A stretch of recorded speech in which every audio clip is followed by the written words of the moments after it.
Good morning, everybody. Welcome to this webinar on gender equality and researcher mobility, which will focus on synergies with the EURAXESS initiative. My name is Michelle Perello. I am the coordinator of the Horizon 2020 ATHENA project, which is about implementing gender equality plans to unlock research potential of research performing organization and research funding organization in Europe. So I would like to introduce you to the to our project, to the ATHENA project. So I will share my screen to present. Sira, I cannot share my screen. I don't know if you can then pass my presentation.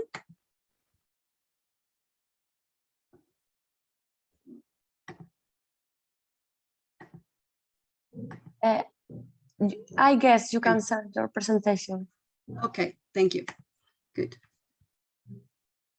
Okay, can you all see my screen well? Yes. Yes? Good, wonderful.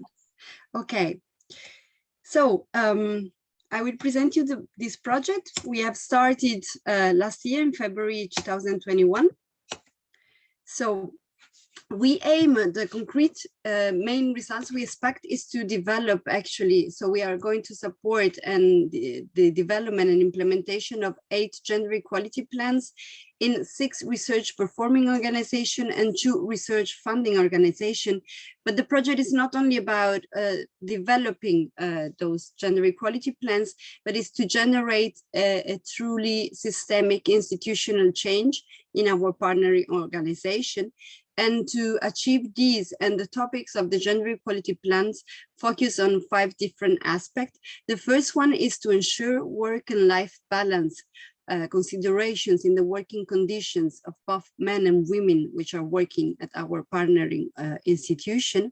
The second main focus is to implement mechanisms and measures to maintain equal access to leadership position and ensure also transparency in the recruitment process for leadership position in our organization.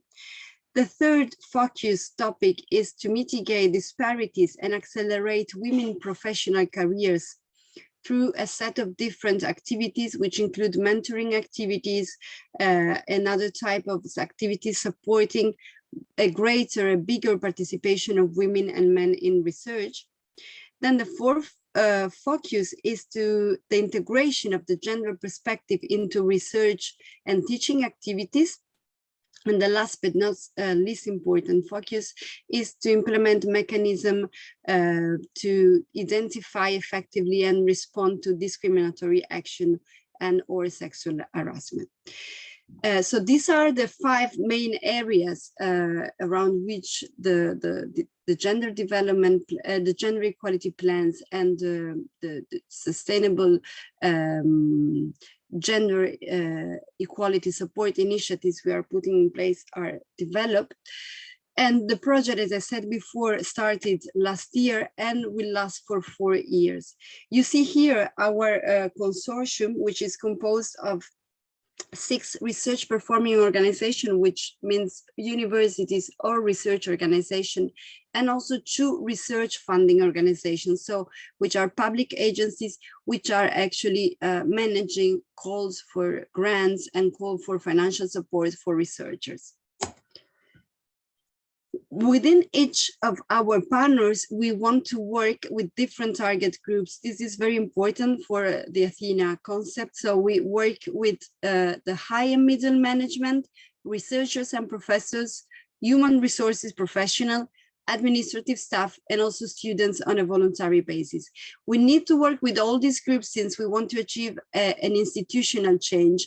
And you cannot achieve such a change if you do not involve the whole pool of resources and working groups in an organization. Then we rely also on external organization, external individuals which support the project, which are other research performing and research funding organizations in Europe, but also representatives from the industry and the business sector, decision-making bodies, NGO, and we collaborate also as now with the EURAXESS network and other international network. We have developed a series of events to reach out all these target groups. We had an international conference in February this year, and we had different workshops at the national level, and then we have also developed along with the ATHENA project website an ATHENA e-platform where you can actually access material that we have developed throughout the project, including training material, and where we also have created a women researchers database, so where we are publishing the profile of different women researchers to give more visibility to women researchers and also to inspire more girls in pursuing a research career. The main outcomes, the major tangible outcomes of the project are for sure the gender audit report, the gender equality report that we have developed with the gender audit extensive activity that we have performed during the first year of the project, which has been performed in all the partnering organization and has allowed the organization and us as a consortium to really achieve knowledge on the situation of gender equality in each organization. So each organization has assessed what is the state of the art of the level of gender equality in their organization. But we have also made an assessment at national level to understand what was the situation in the national context and understand also how our partner positioned themselves with respect to this national context. Then another important part of activity in ATHENA has been the training activity. We have put together a series of training, common training, but also national training in each organization to ensure that all those representatives groups, those working groups I talked to you about, were actually familiar and prepared to develop and implement the gender equality plan. The gender equality plan has actually been the result of a co-creation work. We have put together higher middle management, human resource professional, administrative staff, researchers and professors. They have been working together in gender equality committee in each organization to develop those gender equality plans, which are actually almost all approved already. So these tangible outcomes, because as I said before, we really care about the intangible outcome, which is achieving a change in the organization. The tangible part, the gender equality plans are already in place. What do we expect from those? We expect to achieve a bigger impact in terms of the increase in the participation of women in research and innovation and in the improvement of their career prospects.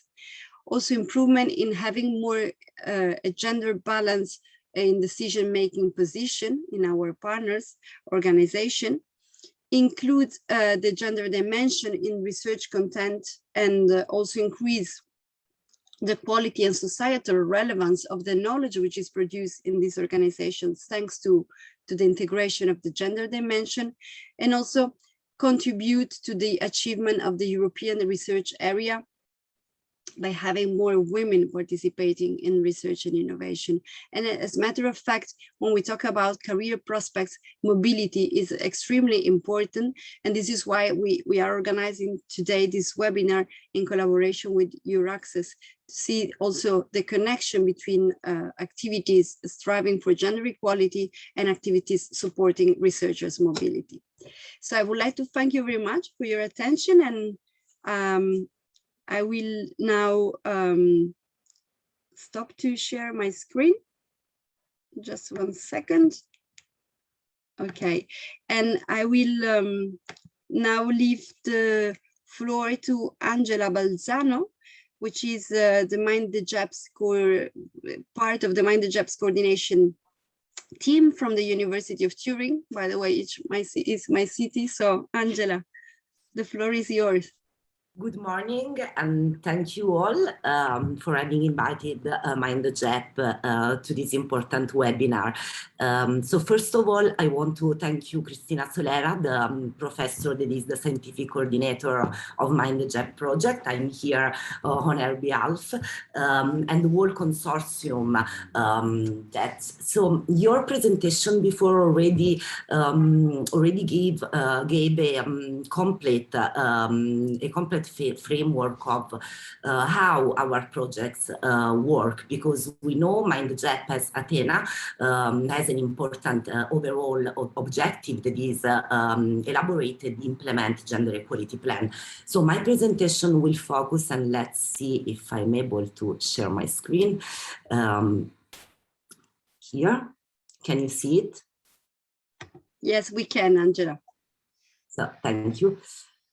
So my intervention today will focus on how to reduce gender imbalances in research performing organizations, relying on gender audit, that is to say a huge data gathering and a huge data analysis. As you said before, MINDtheGEP as your project already undertook an analysis also at the macro level, let's say the national level. That was our first deliverable, and it was really important to work on it, because it really gave us the idea of the actions that we can implement without conflicting, for example, with the national legal frameworks of each institution.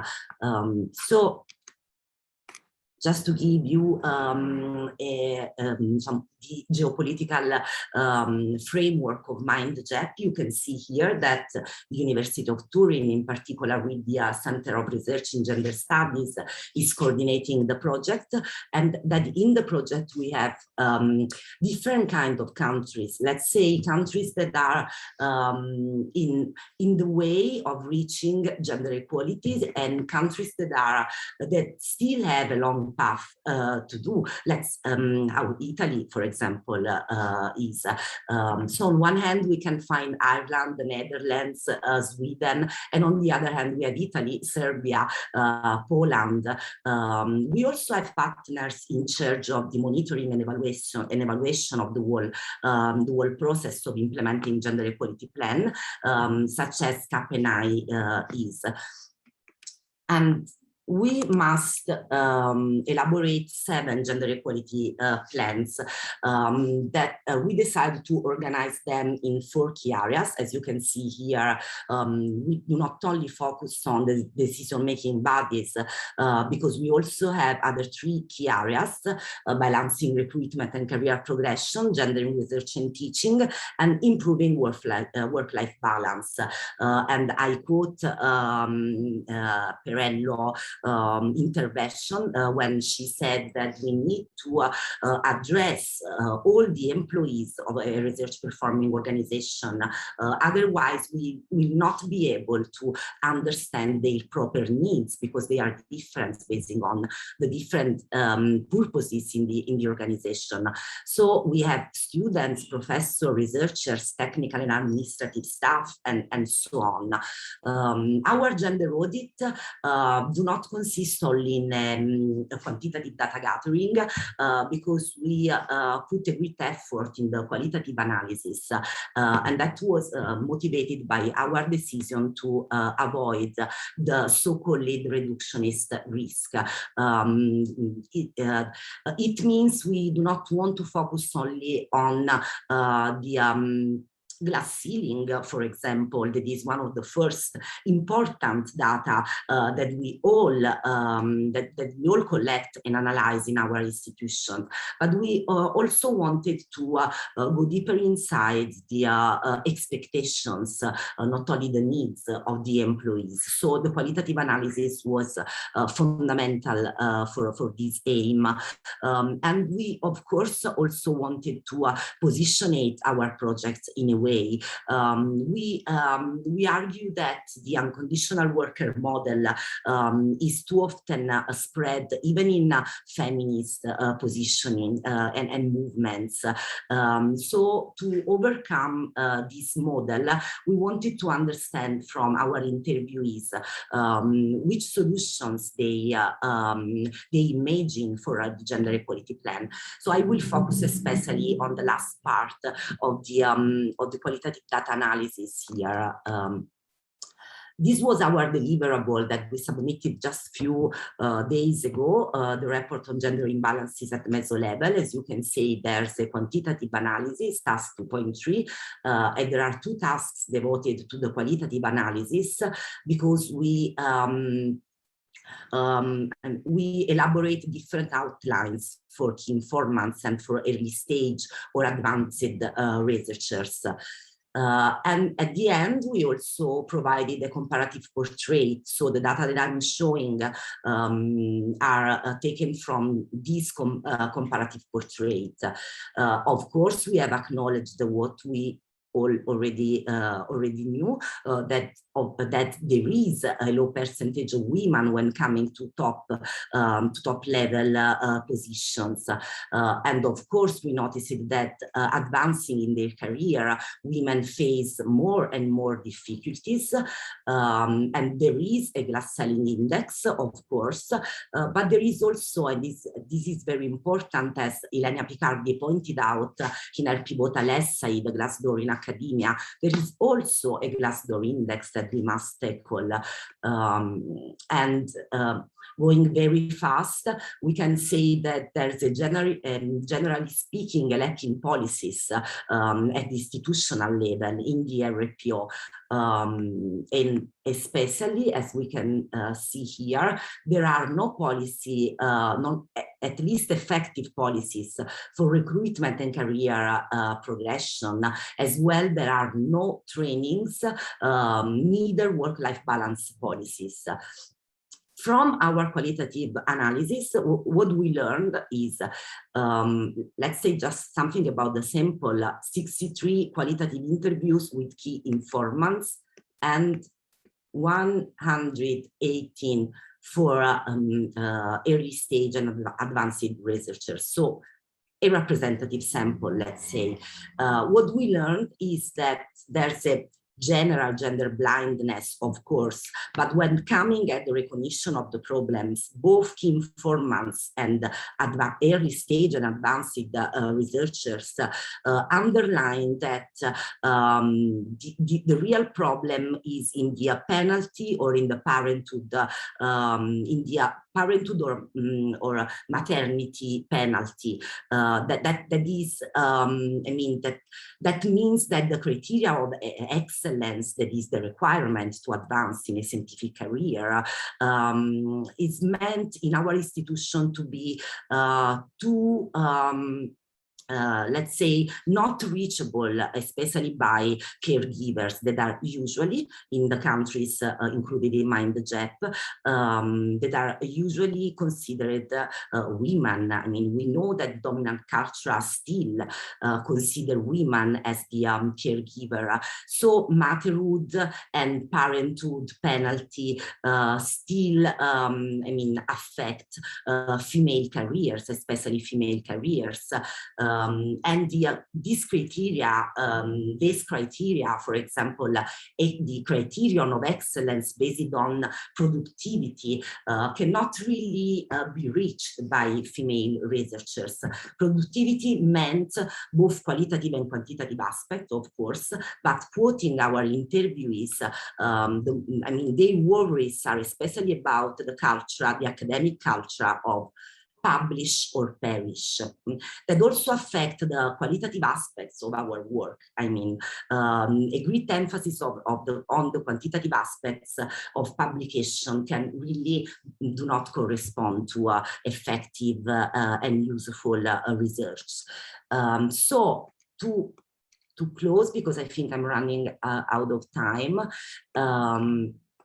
to close, I will just say a few words on the suggestions for gender equality plans, because we also explicitly asked, what do you expect to overcome these difficulties?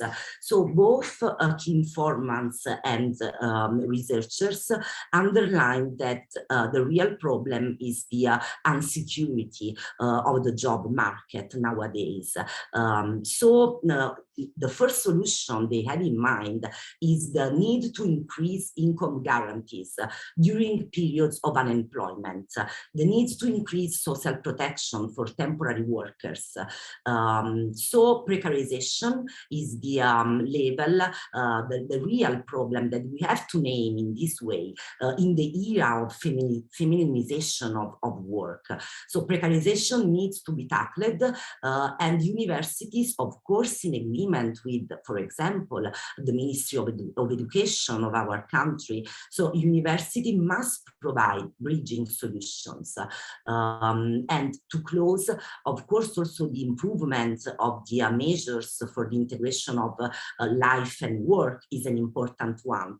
But our interviewees suggested us action different from the traditional actions that we can find in previous sister projects, not only nursery, not only summer camp. Maybe the pandemic made our minds change in a way. So the solution proposed is the maintenance of remote work solution. So improving remote working solution, but of course with the insertion of appropriate measures to regulate digital connection and overwork. And I thank all the partners of MINDtheGEPs, because this huge research, of course, is based on the efforts of all of them, especially the working team in UNITO, Professor Cristina Solera and Naldini, and I thank all of you for your attention. Thank you very much, Angela, for the presentation. There might be a question, but I would like to invite the participants to wait for the interaction session that we have foreseen at the end of the webinar. And I take the opportunity then to introduce the next speaker from the European Commission, Slaven Mislenchevich. I hope I pronounce it well. He's a policy officer for EURAXESS. Slaven, when you want. Thank you very much for the introduction, and you did pronounce my name correctly, so thanks for that as well. It's a pleasure to be here to discuss synergies between ATHENA and EURAXESS. I've been following EURAXESS for almost a year now, and it's really a pleasure to work on EURAXESS file, and definitely to work with everybody who is involved in the EURAXESS initiative. So over the next 14, maximum 15 minutes, I will give you an overview about what EURAXESS actually is, what has been done over the last 18 years. I think it's important to start with why actually EURAXESS was created. Why was European Commission involved from the first part? From the first part, actually, when it comes to setting up an initiative such as EURAXESS. And this answer can be found quite simply. If you look at the R&I landscape in Europe, then we can see that in the past, and today is much less the case, but we still have a slightly fragmented R&I landscape, and there's a clear need for consolidation. If we want to tackle the global challenges, it is clear that we have to pool our resources, and we have to be able to work with researchers from across the European Union, and also involving associated countries. And so when the Commission launched the first European Research Area communication around 2 decades ago, a lot of emphasis has been put on this. And of course, there has been focus on different types of obstacles, but one of the obstacles which are really key for the existence of EURAXESS are the obstacles that relate to mobility of researchers. More specifically, initially the focus was put on the cross-border mobility of researchers. And like I said, we definitely need to facilitate mobility in order to tackle global challenges, but we also clearly see this as one of the parameters if we talk about excellence. Of course, today, if we talk about mobility, we are much more advanced than 18 years ago when EURAXESS was started. So now we also not only talk about cross-border mobility, we talk about also mobility inside each country, but also virtual and physical mobility, intersectoral and interdisciplinary mobility. So how EURAXESS has evolved over time, and you see a slide here with quite some information, but I think there is another way to present what EURAXESS actually does and how it has grown over time.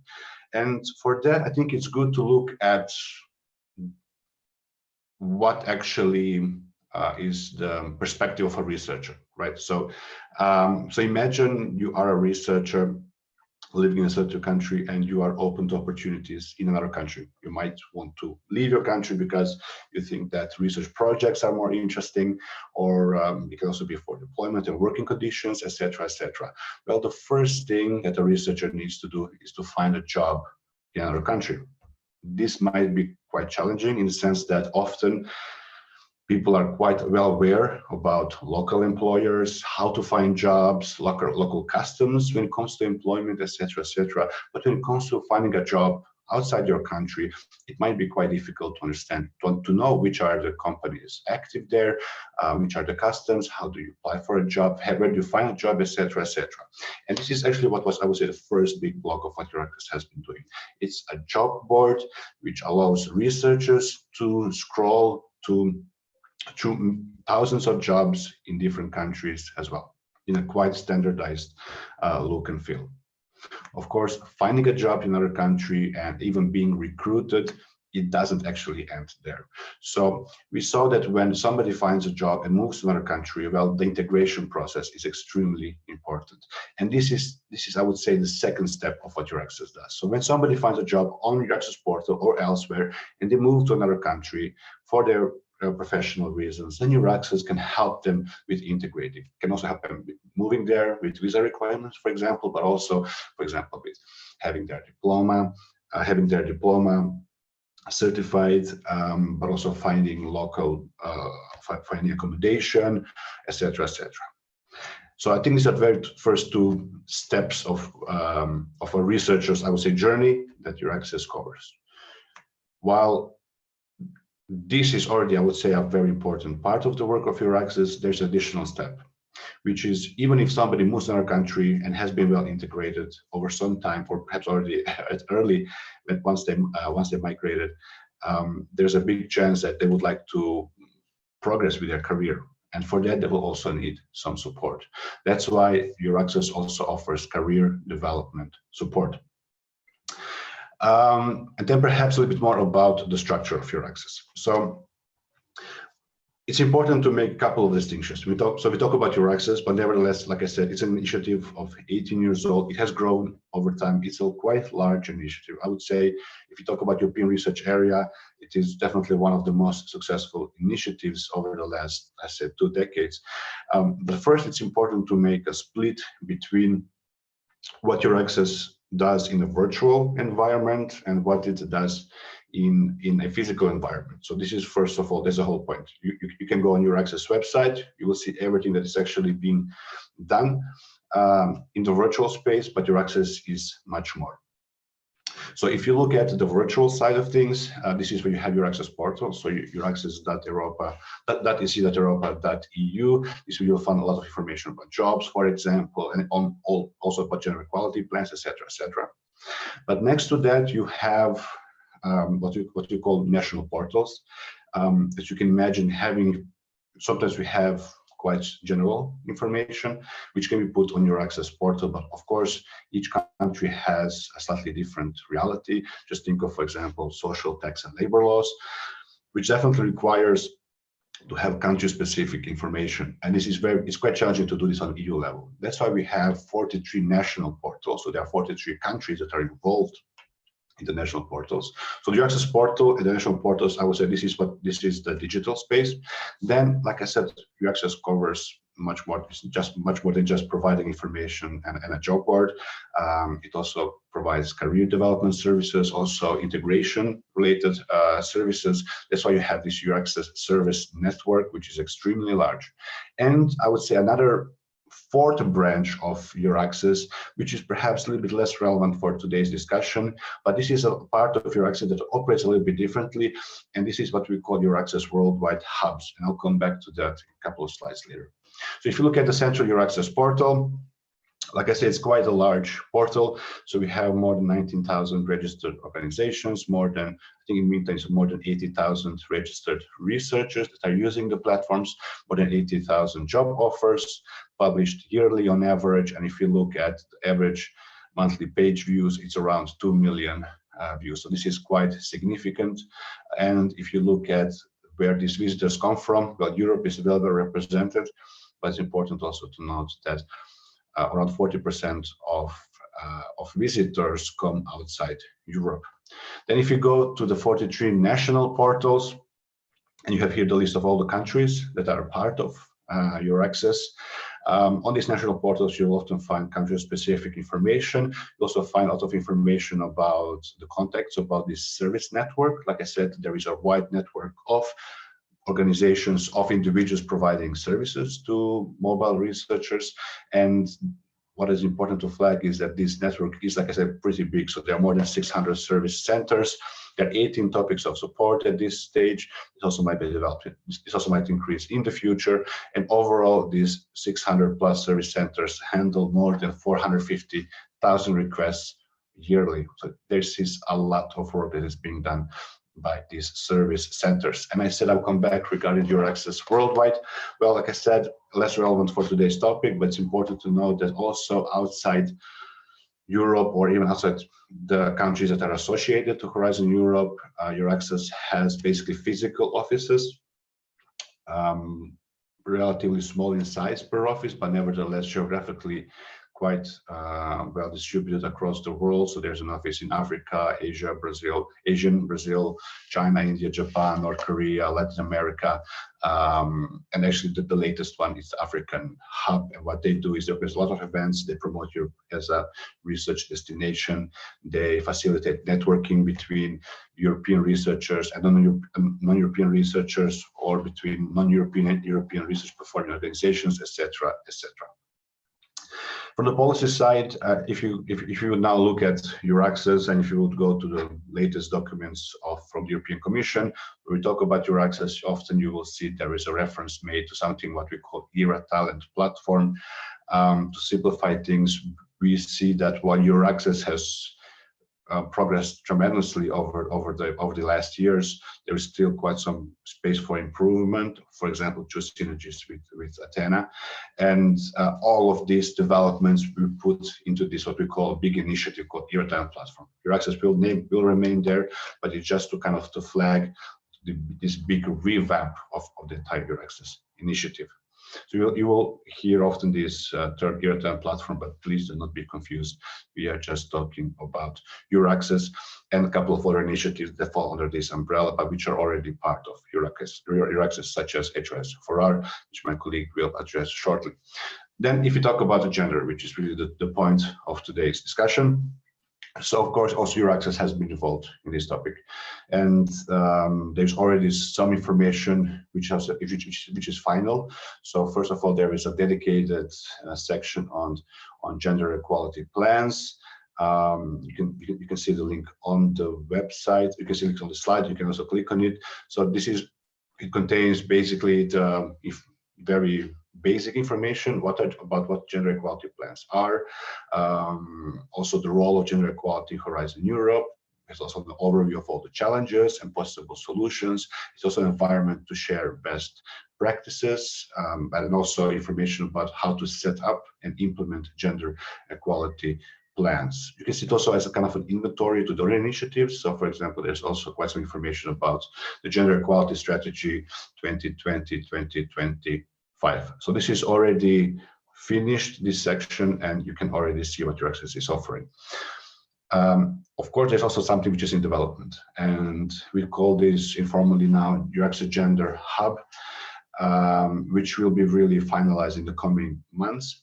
And already a lot of work has been done in that context, and perhaps Mark DeVos will come back a little bit later. And on this gender hub, and you have a development page already here, so you will see how this page gets completed over time. There are several important pieces of information or tools, and the entire hub as it is today has been kind of focused on what is relevant for the researcher and what is relevant for research performing organization. So if you look at what is relevant for researchers, there's a self-assessment tool. There's information about networking opportunities. For example, there's a reference to European platform of women scientists. There's also information about workshops, trainings. For example, such as online courses. I think one of the interesting online courses is how to integrate gender into scientific research, for example, and there is a link on that website as well. So this is kind of what relates to researchers. Then if you look at the research performing organizations or institutions in general, well, this is really about guidelines, methods, and tools. For example, how to adjust gender in the entire recruitment process, looking at recruitment itself, the working conditions, the gender audits, etc., etc. It's also, again, an environment to share best practices. There might be slight overlaps with what already exists, but also in the future, the idea is really to merge the two pieces, the two sources of information into one coherent section on EURAXESS that focuses on gender and gender equality plans. And there's also, for example, the gender competence training, which is also an important part of the EURAXESS hubs. And in the future, like I said, with the EURATAN platform, this is something that we are currently developing. Of course, the gender equality topic will be sufficiently addressed. Of course, we are following to see what is happening in the gender hub and where we need reinforcement. But I think what is more important is that the purpose of today is to identify potential synergies between ATHENA and EURAXESS, and I hope we will identify quite some synergies. But of course, after we identify synergies, this will also result in some IT developments from either of the sides or perhaps both sides. And it's good that we can take this under this ERA talent platform major revamp of EURAXESS. So I think it's definitely the right moment to also talk about gender equality plans. Thank you very much. Thank you very much, Slaven. Indeed, it is a good point. I think that most of researchers that are participating to the webinar have benefited from this presentation on EURAXESS. I would then like to pass the word to another representative from European Commission, Michelle Rosa-Claude, who is actually responsible for the policy officer from the Human Resources Strategies for Researchers, who will present also the Charter and Code for Researchers. So Michelle. Thank you for the introduction. Is written Michelle here, but it's a typo, it's Michele. Let me share my screen for and voila. Can you see my presentation?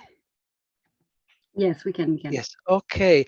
Well, I will build on my previous on the previous presentation from my colleague. As the introduction said, I am the portfolio manager for HRS4R.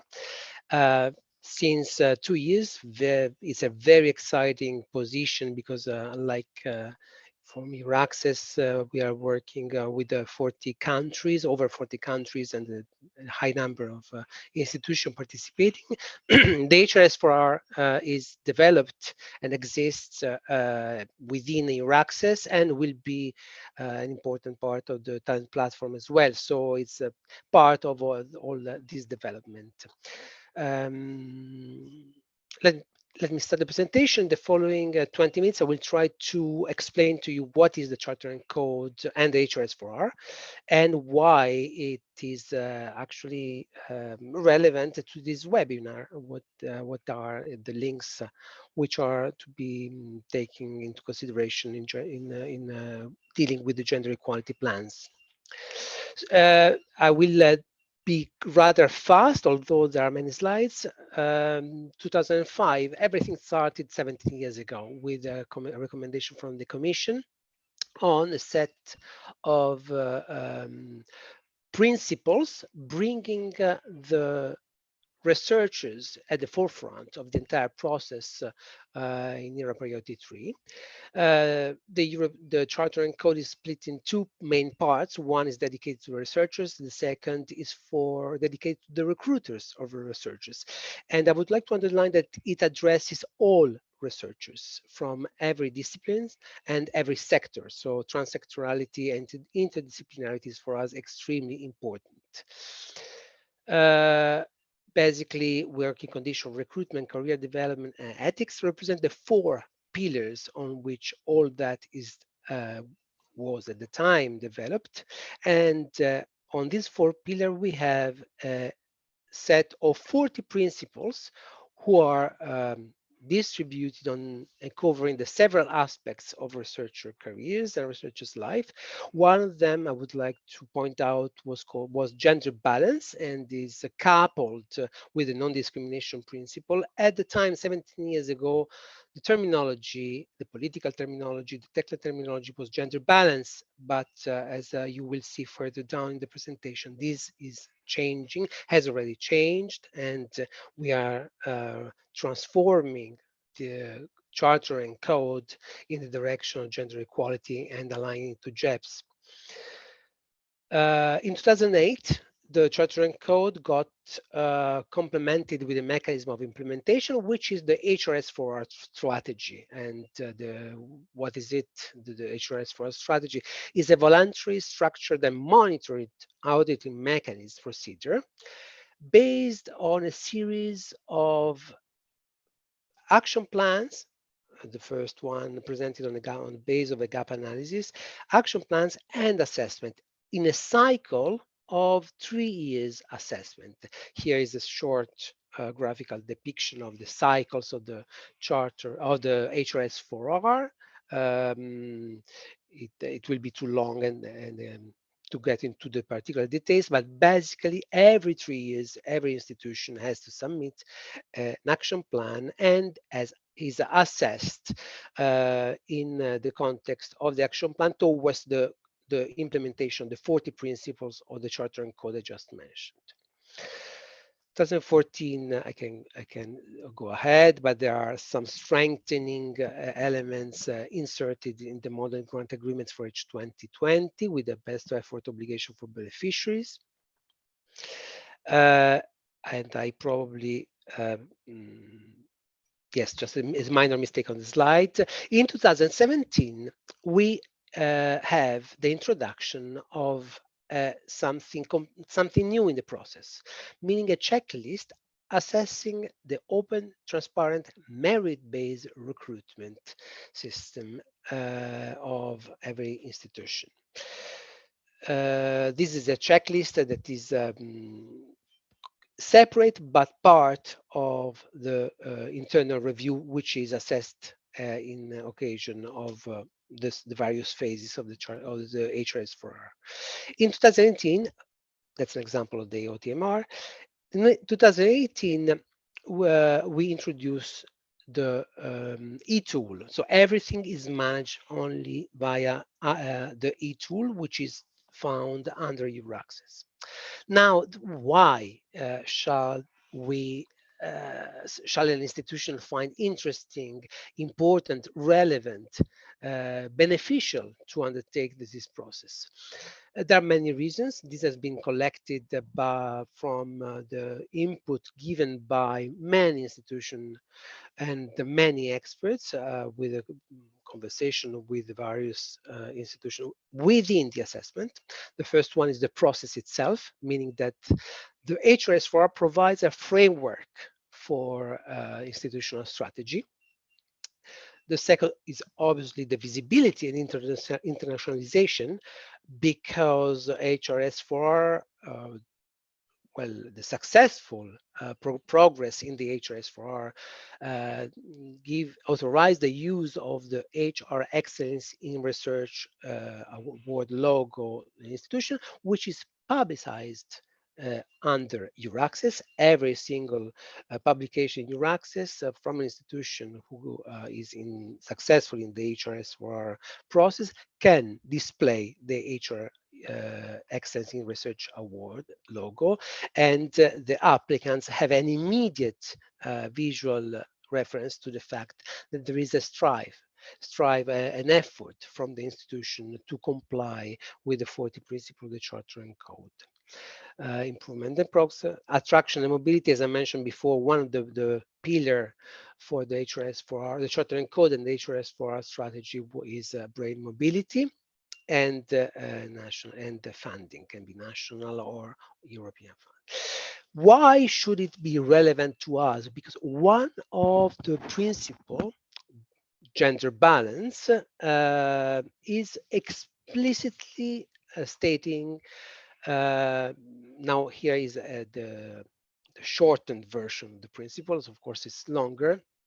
There should be a strive towards obtaining gender balance at level of not only researchers, but also the various components of the academic staff, or selection committees, evaluation committees, etc. The assessment, since the inception of the gender equality plans, our assessors are systematically checking the institution towards this principle, not only towards the principles, but towards also the existence of the gender equality plans. Where this does not exist yet, our experts are providing the institution with advice and recommendations in this direction. Of course, the gender equality plans in the perspective of the HRS4R are not the only element, but are a prominent one. And this is the reason why also we are liaising with all the gender initiatives within the Commission to provide our support and the necessary information that has been collected by HRS4R, and also in the future to collaborate towards defining what will be the instrument, or with the instruments at disposal of the Commission for evaluation of the gender equality plans. Who and how many are the institutions participating to the HRS4R? Well, today we have over 1,300 institutions who endorsed the Charter and Code, and 675 research institutions who obtained the HR award. In short, the HR Excellence in Research Award is known as the HR Award. Just to give you a volume of the activity, there are between 170 and 200 assessments per year, all phases, and 20 actual site visits, which are especially dedicated to the last phases of the HRS4R process, which is a renewal phase, a renewal of the logo. As I said, every 3 years, the logo has to be renewed. We also have at disposal in the tool, the HRS4R tool, a dashboard that will get integrated. We don't know yet how exactly this will happen, but as my colleague Slaven anticipated, that the talent platform will develop a new tool with a centralized statistical tool, and probably the tool for HRS4R, what is currently a separated statistical tool, will be integrated in the talent platform. These last 10 minutes, I would like to talk about the future. So in 2021, the Commission already started taking stock of the situation for HRS for Charter and Code and looking to modification of the 17 years old Charter and Code, and the direction towards which it is going is a much more ambitious Charter and Code, especially looking into the dimension of open science and gender. Gender that is transforming the gender balance dimension to the gender equality one and aligning it to the policies of the European Commission. The last two slides I will go very fast. Those you probably already had information on these. We have two distinct legs, let's say, pillars for the modification of the Charter and Code, the strengthening the Charter and Code, and the modification, the consequent modification of the HRS4R, which is a study, a comprehensive study, very large study on Euro Priority 3 that was presented in December 2021, is already available. And the second one is the work from the EURAC task force, from the Euro Resources, Mobility, Open Science and Gender, which has worked for a long while, producing an excellent report on the modification, the strengthening the European Charter for Researchers and Code of Conduct. This has not been yet coalesced into a final version. We are still working on it.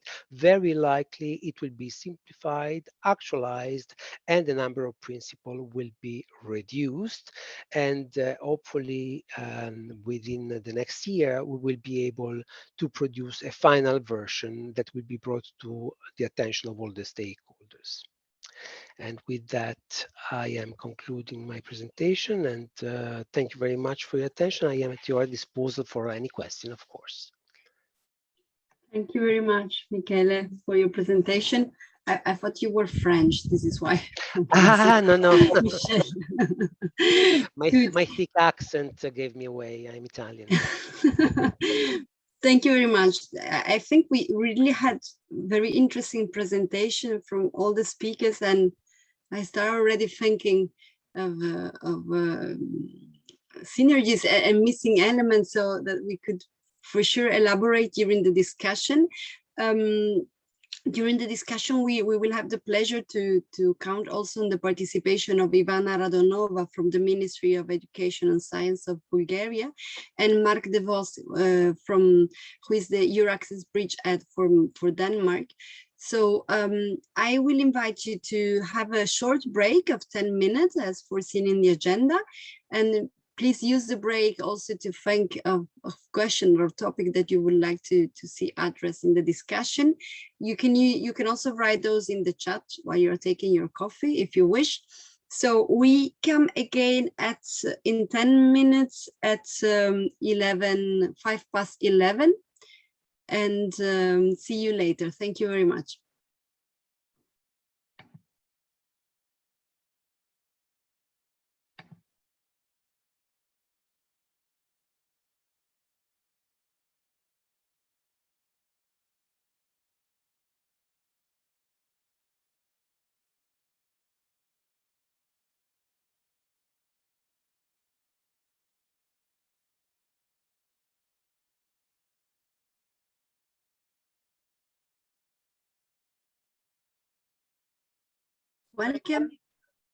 Welcome back to the webinar.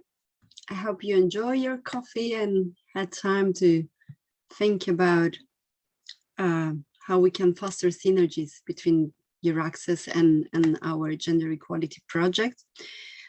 Before we start, I would like just to give the floor to Ivana Radinova from the Ministry of Education and Science of Bulgaria, and then to Mark DeVos from EURAXESS Bridgehead for Denmark to introduce themselves. I don't know if they have already some comments they would like to share with the participants.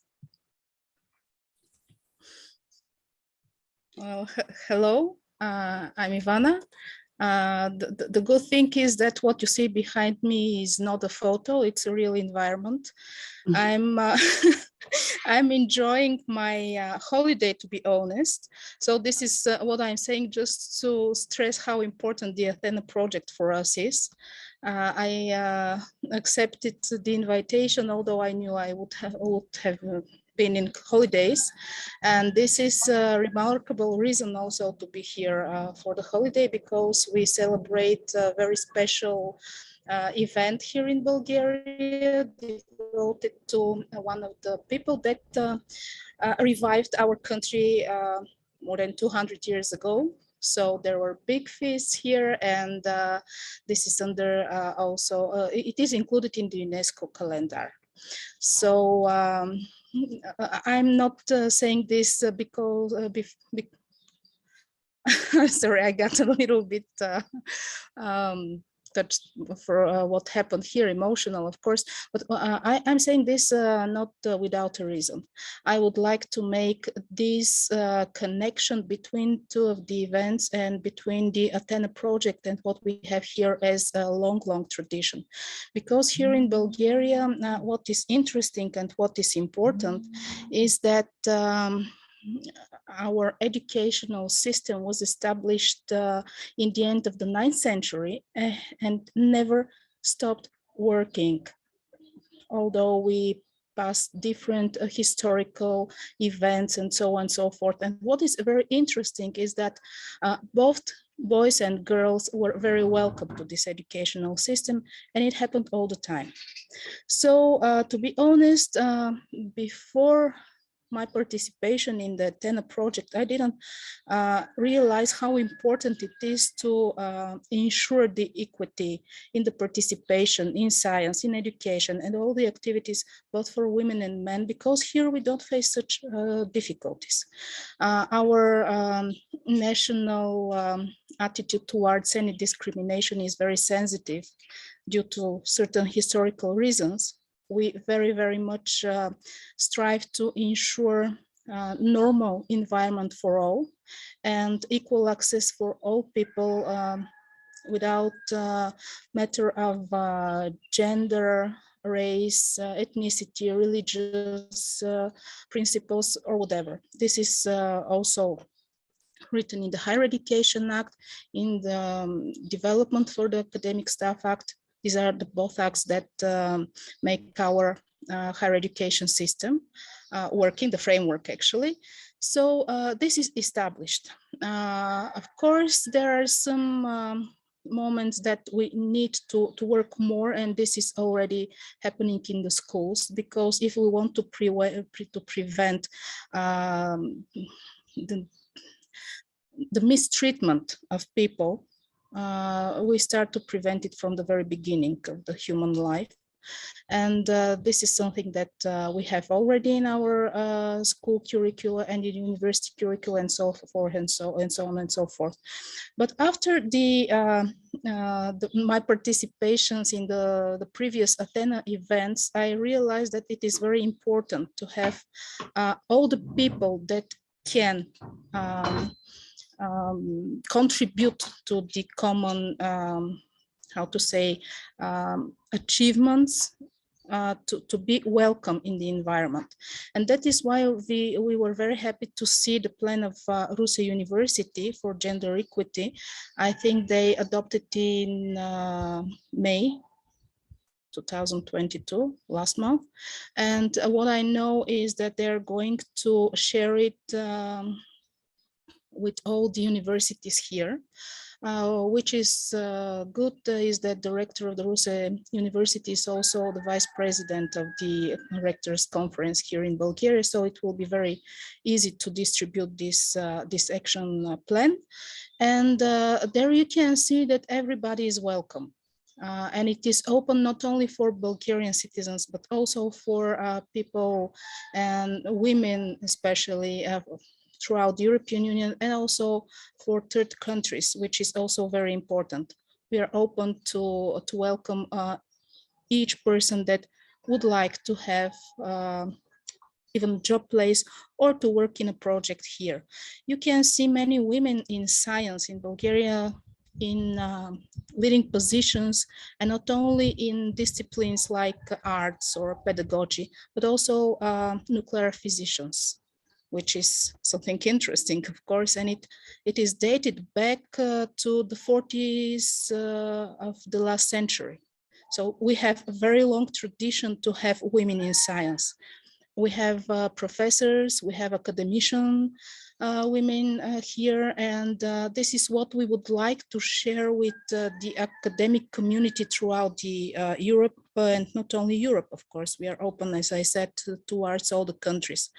So I can say something based on my position as co-chair of the Bologna Implementation Coordinating Group, which deals with the higher education reforms in 49 countries. I can say that this action plan can measure and can be leveled at the same position as other leading European countries. So I'm very thankful to the ATHENA project that will give this possibility to distribute our approach, also our policy, our understanding of what really matters in, not only in science, I think it really matters in this life to ensure the equal possibilities for all, to have nobody be on the board, and to have the best minds participating very actively and very freely. I was thinking about proper words, but freedom in this aspect is very important. When you don't have to care about borders, when you don't have to care about prejudice, it's very important, because you can easily share with the entire world what you have inside. And we have really, really great minds here that we have to include.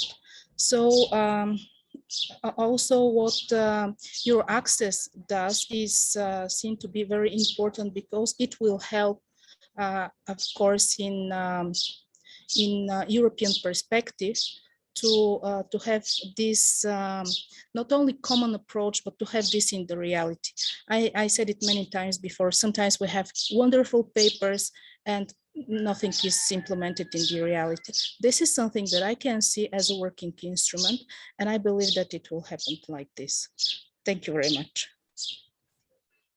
Thank you very much, Ivana, for your words and for sharing this inspiring view on the importance of gender equality for freedom as well. So I would like to give the opportunity to Mark DeVos also to introduce himself, and if you have any specific comment. Yeah. Hi, Michelle. Thank you so much for inviting me. Hi. Hi. Hi, everybody. And thank you, Ivana, for your nice words. I'm sorry I don't have these nice birds and roosters in the background. It's quite boring from Copenhagen. It's also a bit colder here. Yeah, so me being here, it's like two-folded. I'm working at the University of Copenhagen. I work with the dual career spouse program, with intercultural communication, but also with diversity and inclusion. And besides that, I am the bridgehead for EURAXESS. I'm very happy Slaven, he explained what EURAXESS is, so I don't have to go into depth right there.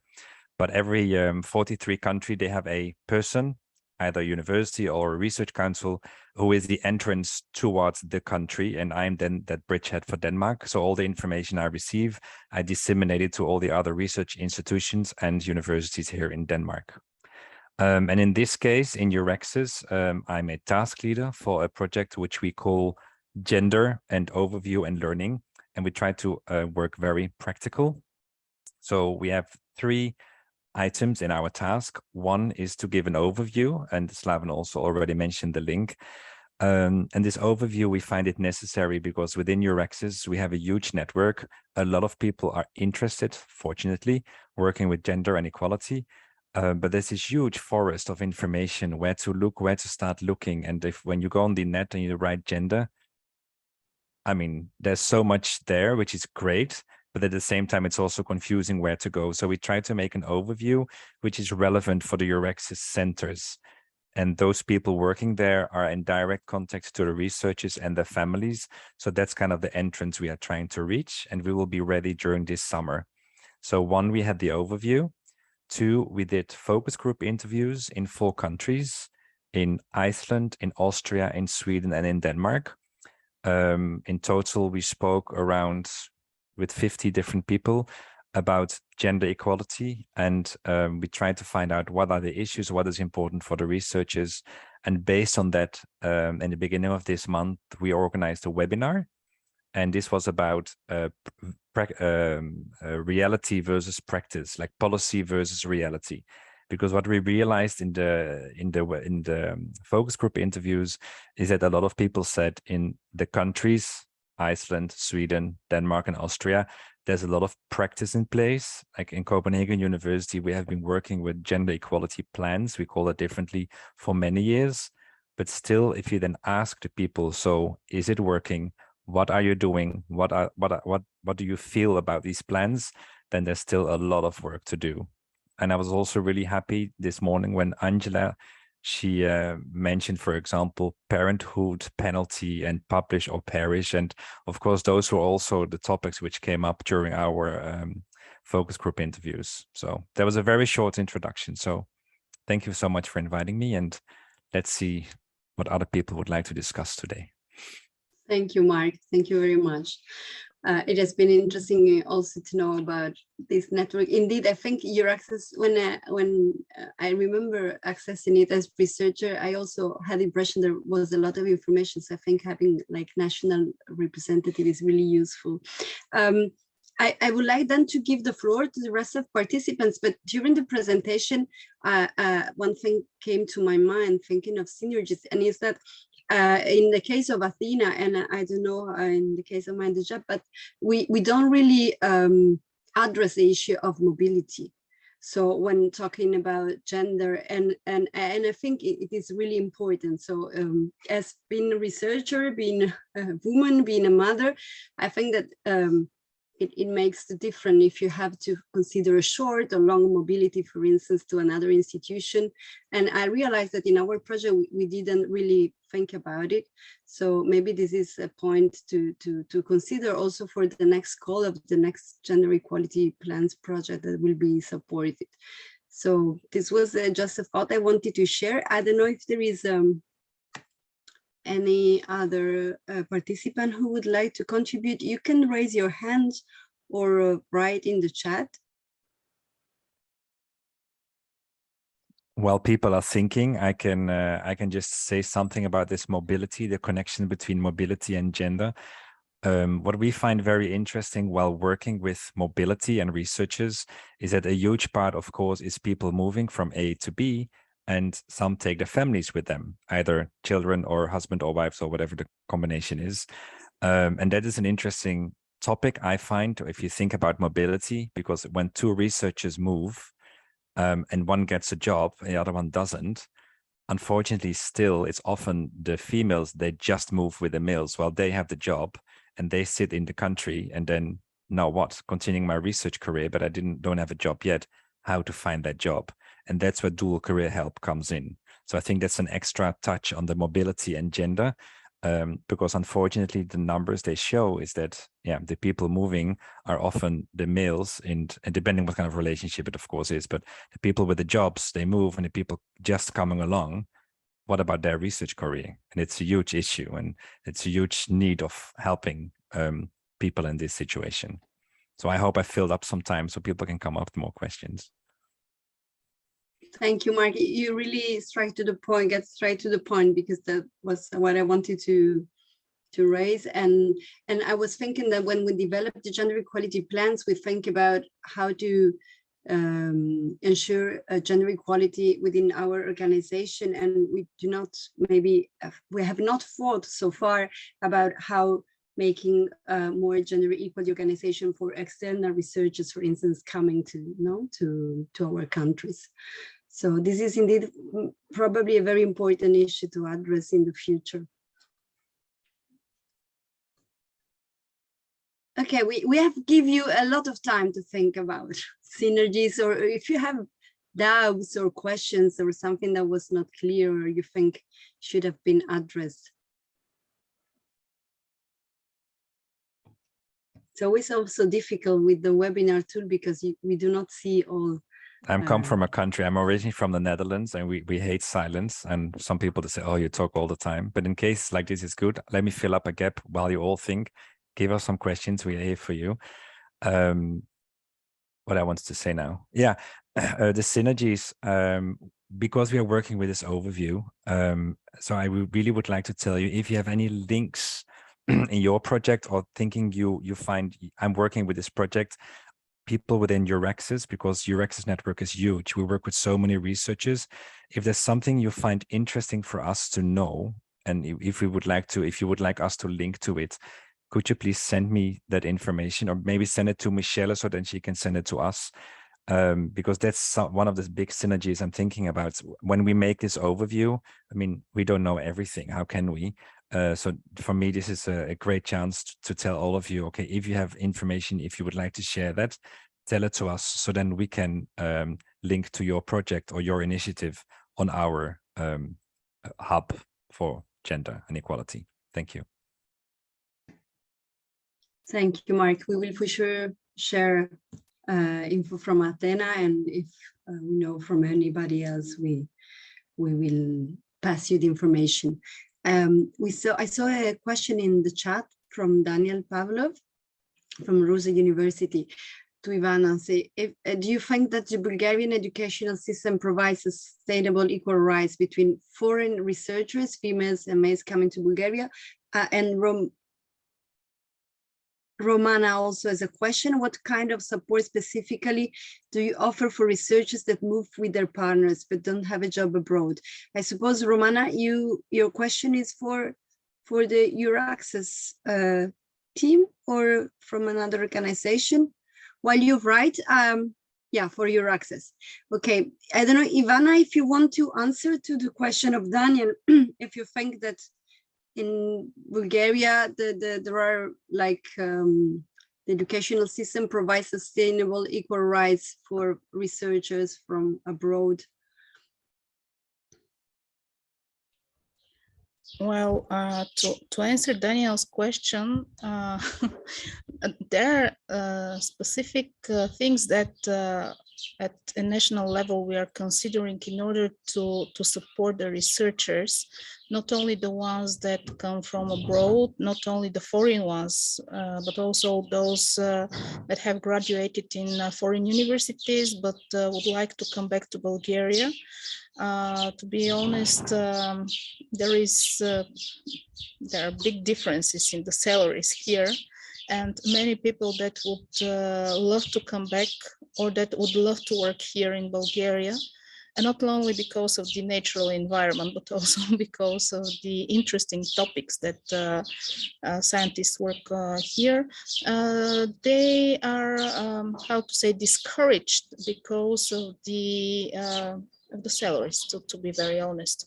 So this is something that we are considering, and we try to help also with the structural funds or other EU programs to raise the salaries and to help the people to find proper jobs. I somehow try to answer also Romana's question on how we can deal here in Bulgaria. But again, I'm saying these are still discussions that are going on. We also try to find a way to support the families to help people find proper accommodation, dormitories, and so on and so forth. Practicalities that really matter, to be honest. And about the equal rights between the foreign researchers, these are topics that go a little bit beyond the education and science sector. This is a matter of visa as well. This is a matter of the rights to live and work in an EU country. But what we have done is to ease in the best possible ways the requirements, and to make it possible whoever would like to come and work here to get visa, of course, if they can meet the requirements, to get visa, to apply even if they want for a citizenship or other rights to work and live in Bulgaria. And then they are absolutely equally treated as Bulgarian scientists. We have many such examples.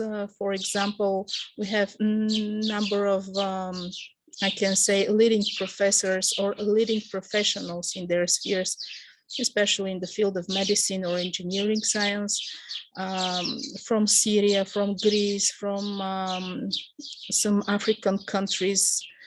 They just graduated in Bulgaria and decided to continue their development, professional development, their life and career here in Bulgaria. So they are absolutely equally treated as Bulgarian citizens.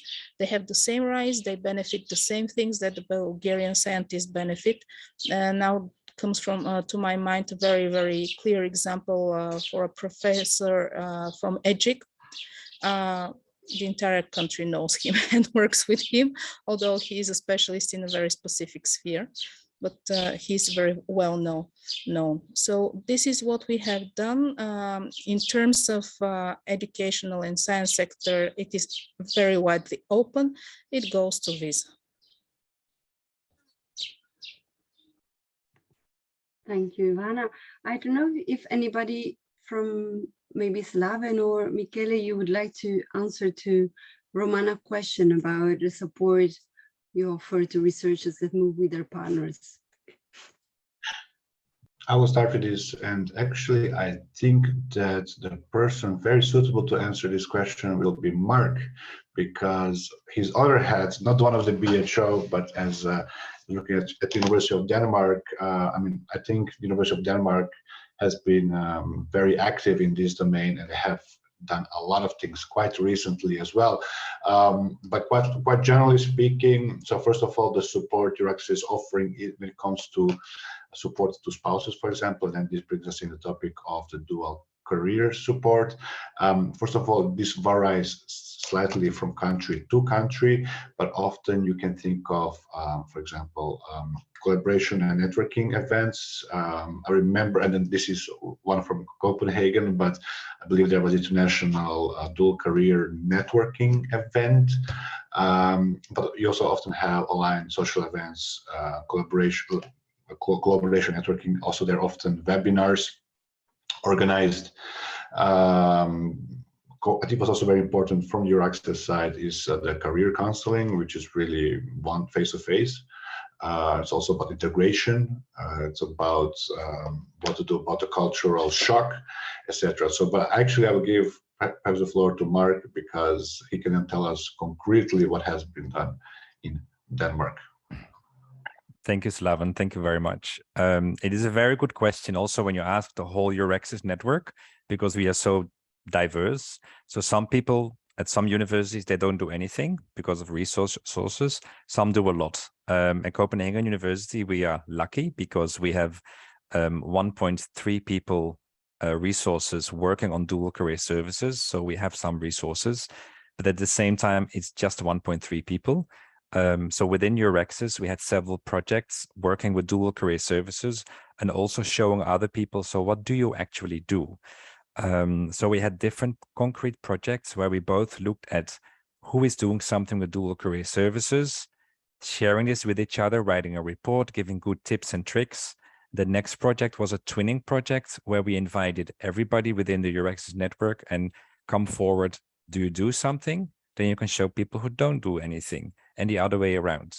And we had 2 of these reports, and I will put them in the chat. And I think it's useful for everybody to read, because here you get both ideas. What do we do in Copenhagen, but also what do other people do in other countries? Because a lot of countries are doing something. And also, again, this overview is important, that you can pick something for your institution where you are. because at Copenhagen University, because we have these resources, we do one-to-ones with spouses. We ask them, who are you? What would you like to do? Because if you move to Copenhagen and you are a Spanish teacher, good luck if you don't speak the language, and teaching is in the local language. So then we give them a plan B or a plan C. We do webinars, we do activities, networking activities. And finally, we started the International Dual Career Network. And I will also put the link in the chat. Not to give you too much information, but you can read it yourself. Thank you. Thank you very much, Slaven, Mark. If I can come in, please, and compliment just a tiny bit also on the HRS for our side, as the other intervention had underlined, this is highly is depending highly by institution, from institution, and varying from institution to institution. From the HRS for our side, Charter and Code side, I would like to stress that funding and salaries are indeed a spelled out principle of the Charter and Code. And although, of course, when you get into salaries, this is not something that is connected directly to R&I, more to other sectors. However, it is spelled out that researchers should have access to fair and equitable salaries, and also to social security provisions, including sickness and parental benefits. So every institution within these and the other principles, the Charter and Code, are encouraged to develop actions towards these dimensions, both for researchers and also in the frame of mobility for researchers and their families. But the specific actions, then you will have to look into the EURAXESS dimension. Thank you. Thank you, Michele, for integrating also this aspect. Is there any question from the audience? If you want to speak, you can raise your hand and we can activate your microphone.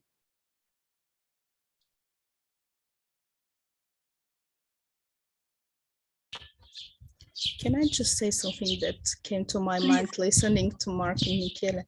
I cannot more agree with what you said, that it depends very much on the institution. We have a number of very good examples here in Bulgaria of very proactive universities that even find a way to not to avoid the requirements, but to face them very, very quickly and easily, to open the door for cooperation with different countries, with different stakeholders. They don't see it as a barrier, but they see it as a challenge, and as a possibility. So what Mark said is very important. We may have something very good as a document, but we may not apply it, or we may even not understand it correctly. So it depends very much on how we work at certain institution. And here I also mean the national authorities, because we also not always understand in the proper way the common European policy, for example, the possibilities that we are granted within this policy and approach. And the result is that we do not communicate it in a proper way with the universities or with other stakeholders. Here I can also include the business sector, because when we talk about science research, this is the most important partner that we have in the entire activities, to say so.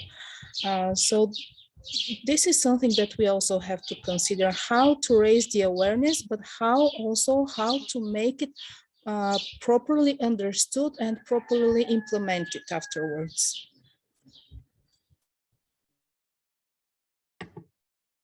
Thank you, Ivana. I was wondering, I had a question while we were talking about the importance of each organization and the different practices that might exist across Europe. I was wondering if, you know, among the member and the network of EURAXESS, if there is any like specific good practice of organization which provides, for instance, financial additional support for female researchers with family, or researchers that have to move with their children, maybe single mother researchers, if there was any type of good practice that you were aware of.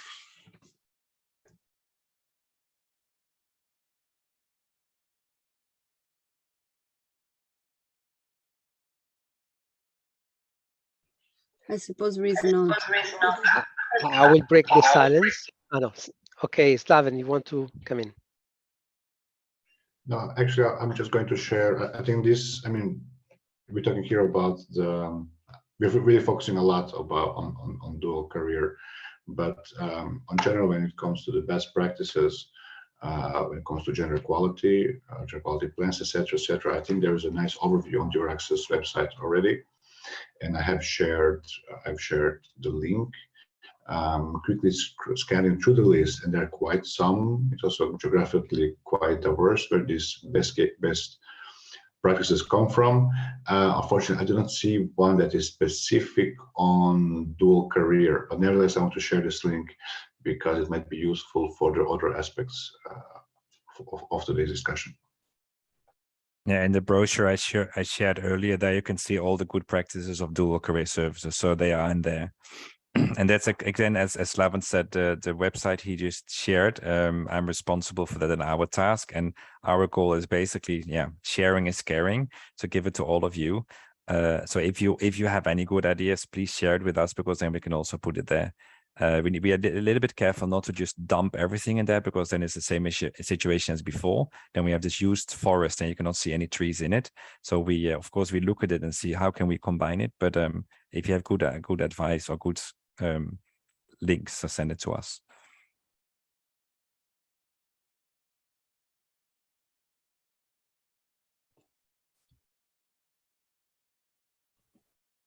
If I may say, it will be very useful also for the policymakers, because we have to have in mind what happens in the real world, outside the ministerial worlds and beyond our desks.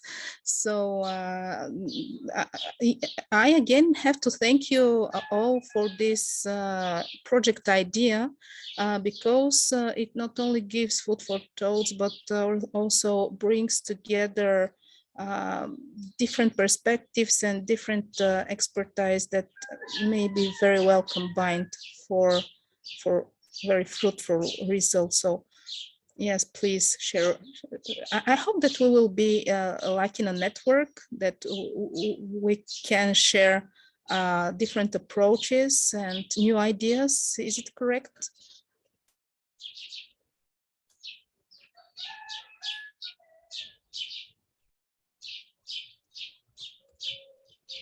Ivana, your question was for yes, it was, is it correct? I mean, if I have understood it correctly, that there will be like a network between the participants of the different events under the ATHENA project, that we may share ideas, and we may, yes, we may share new approaches, new policies developed, and so on and so forth. Because now, while I was listening, I was thinking what new I can propose when I go back to work on Wednesday. You know, my mind was thinking, and it will be very, very useful for us as policymakers, everything that was said here.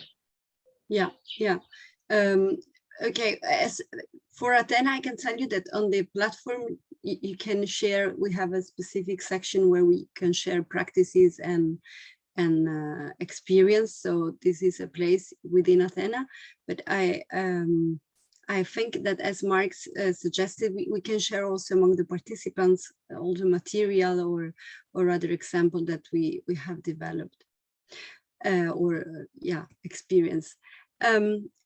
I might have a last issue that I would like to address, because last week we had another webinar, physical webinar on within the one research funding organization of partner of our project, and one issue came out, and they grant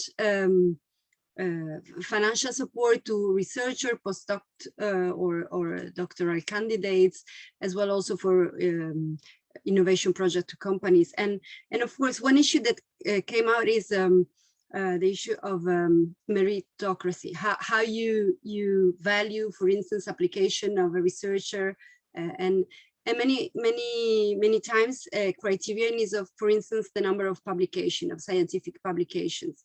And of course, what came out, we had researcher in the room saying, as female, many times I do not have really time, for instance, to publish because I am assigned with more teaching activities. And so we had really a discussion on this, and I think that maybe some of these criteria should be revised or should be reconsidered, or maybe we should find a way to assess the career development of researchers in a more gender inclusive way. And I thought about a number of publications, but also sometimes you have mobilities, experiences abroad that also value as to say you are a good performing researcher. And based on what we have discussed today, it might be really not reflecting what is the reality, and actually hiding difficulties that women researchers are facing. So I just wanted to raise this issue. I don't know if you have already an experience from other organizations that are managing differently this evaluation criteria of researcher performance, or within EURAXESS and within the strategy, if there is a disease aspect are addressed. I can come in very briefly already. These are points that are indeed under a very big discussion.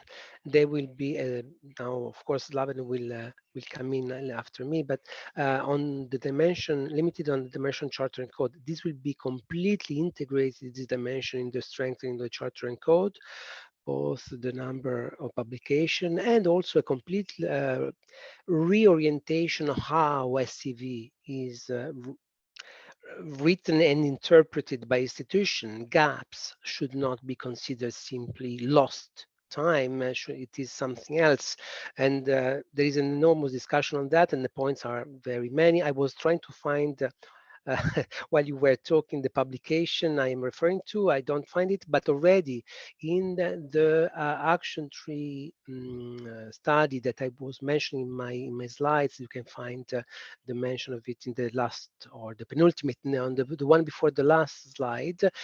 The issue of the number of publication assessment is considered, is discussed. So if you are curious to see how it was already taken this point, you can find it there. But of course, this is not the only document tackling that. Thank you, Michele. I saw that Angela raised her hand, right, Angela? Okay. Yes, because this was one of the hottest issue during our focus and qualitative interviews and singular qualitative interviews. But to be honest, I want to remember the experience of another project that is already closed. I followed also the Plotina project that finished 2 years ago. It was another sister project similar to MINDtheGEPs and ATHENA too. And there, during the Plotina project, we tried to use the experience of the Italian national evaluation system to guide other partners in other countries. It is still not sufficient, but it's already something, because in the national evaluation system, we have introduced a sort of clause, let's say an article, and so the university must take into account maternity leave period as well as sickness period. Do not penalizing, in order to not penalize women and also people that are ill or sick for some reasons. So we already have something, but this applies only to associate and full professors. So it is not addressed the whole problem, because we know that dropout, the female dropout, happens before. I've shown the slide on the glass door.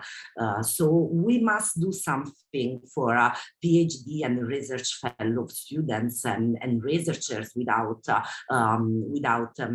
with short-term contract, because there's the real emptiness. I mean, it's before. So if you want, I can also share with you the link, because the Plotina project collected all its best practices in an online library. So it's possible to look, for example, at the influence and the impact of that measures, the introduction of the maternity leave into the national evaluation system, for example. But now in MINDtheGEP, for example, we acknowledge that this measure is quite unuseful to address the needs of early stage researchers. So that's all. Thank you, Angela. I think we will share maybe and send to all the assistants all the links that are in the chat, the presentation. So if you would like to send us more resources, we will share it with the participants. Slaven, you wanted to add something, right? No, actually, just wanted to complement what Michaela was already saying, and this brings us also in the whole topic of research assessment. So, which is a very important topic now, and not only today, but also over the past years. But it's good to see that when it comes to all discussion about research assessments, which are of course a very sensitive and quite politically loaded, that there's quite some progress being made. And more specifically, what I want to point out is that as part of the EU policy agenda, I can put a link also here, that the Commission is working towards an agreement on how to reform research assessment. So really how the evaluation is being done, etc. The starting point was to standardize this as much as possible. What we currently see is that eventually this will move towards focusing on functional interoperability of the specific research assessment systems across EU, and make sure that there are certain criteria to which all of them comply with. But definitely, I think this is something that, if in case it hasn't been discussed yet in the past in the context of ATHENA, can also be looked at, and of course with a clear focus on the gender dimension. I can add maybe something here from from one university view. We all know, people working with gender, is that when you interview people, the academic housework is mentioned a lot, meaning that now it's very generalistic, but often males, they go for publishing, and all the rest of the housework, for example, teaching, is done by a lot of females. And we at the university, we find this striking, and of course we would like to do something immediately. So what we are looking at, okay, what is this actually academic housework, and how can we make sure that that is as valid as publications? So both, if you're going to look at who are we going to hire, is that you value the teaching and the academic housework as much as publications. Of course, it's easier said than done, because it's still the head of the department hiring, and we as a university can say, okay, this is very important. But in the end, of course, this person hiring is still often looking at the publication. So it is important to work on this. It is very important to also put it in place in policy, but still often it's the last person hiring is still in power as such. So.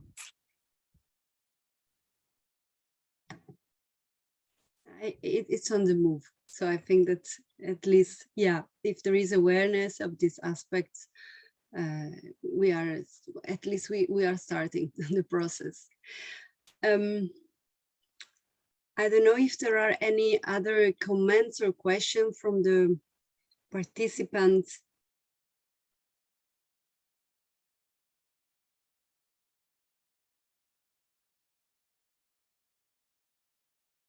Okay, good. I really have the feeling that a lot of things have already been done, and there is, I mean, a lot of good initiatives and platforms to learn from each other, and like basis to work on. So on one side, I mean, it's really positive, the information we received, and on the other side, I think we have already raised the issue that we should work on in the coming years. So from my point of view, I see many opportunities for synergies between this type of projects like ATHENA, MINDtheGEP, and many other projects that have been funded and then will be probably funded in the coming years, and with the EURAXESS initiative and code charter and code for researchers, and the human resources strategy for researchers. So I think that we really have space for creating more and more effective initiatives. So I would like to thank the participants. We have 45 people connected. I hope that you enjoyed the discussion, and we will do what I mentioned before. We will share a document with all the resources and the presentation, and please feel free to contact us if you have any further question or any suggestion that could not come to your mind in this last hour. And I would like to thank our participants, our speakers and panelists, and those who contributed to the discussion. So thank you very much. Have a good day and a good start of the week. Thank you. Bye. Thank you. Thank you so much. Thank you. Bye-bye. Bye. Bye-bye. Thank you. Goodbye.